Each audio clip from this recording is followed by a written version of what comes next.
Buddy Pete Blank here for this week's edition of Pete's Points in Deadwood, South Dakota. I'm here in historic Deadwood. Let me tell you a little about the history of Deadwood. It was founded during the gold rush in the late 1800s and ended up that one of its most famous residents, Wild Bill Hickok, died here. Calamity Jane was here. Lots of people were here. It was kind of where all the ne'er-do-wells, if you will, all of the scallywags, to use sort of a pirate type word, ended up coming to. Well, what in the world does Deadwood have to do with you as a leader? Well, let me tell you.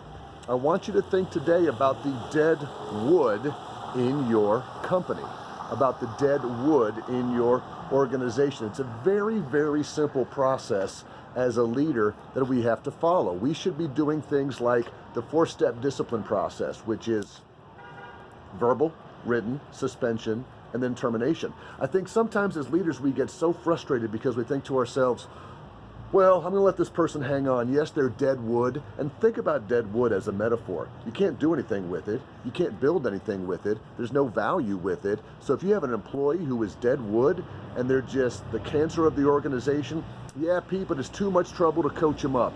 Yeah, Pete, but it's too much trouble to let them go. Yeah, but I'll have to hire somebody else. I'm telling you, your employees who are high performers would love for you to get rid of the dead wood in your organization.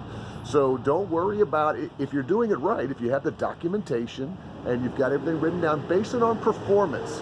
Base getting rid of the dead wood in your organization on performance. All right? And if you document, and if you coach, and if you give feedback, and if you give all that information, write it down. You can let them know you're not meeting our expectations. We need to have a performance improvement plan. We need to get you on a coaching structure and get you on board or get you out.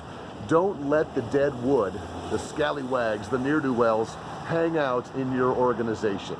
Make sure you coach them, give them feedback, and if you have to, get them out of there. It'll make everybody else much happier. This could have been a big ghost town, but the gold rush brought it back. Pretty exciting.